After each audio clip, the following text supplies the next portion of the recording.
Salve família. Salve família. Salve família.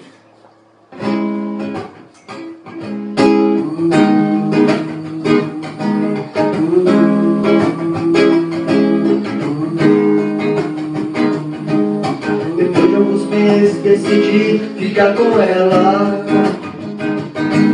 Procurei em tantos lugares e me encontrei com ela. Minhas pernas tremeram, o meu corpo travou.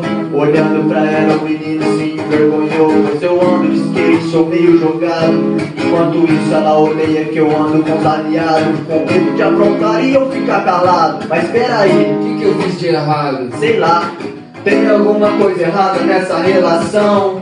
Será que é falta de atenção? Pois não sei o que se passa no seu coração. Será o medo ou falta de percepção? Tem alguma coisa errada nessa relação?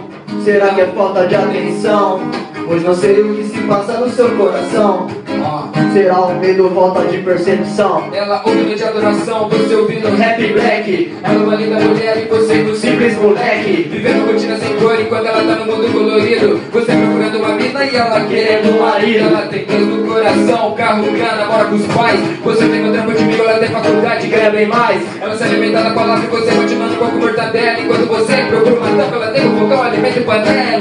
Tem alguma coisa errada nessa relação? Será que é falta de atenção? Pois não sei o que se passa no seu coração. Será o medo ou falta de percepção? Tem alguma coisa errada nessa relação? Será que é falta de atenção? Pois não sei o que se passa no seu coração.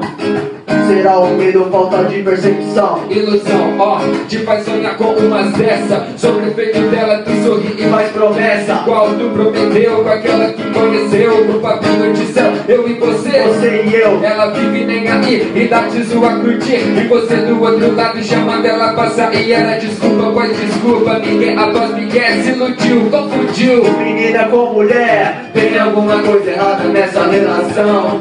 Será que é falta de atenção? Pois não sei o que se passa no seu coração.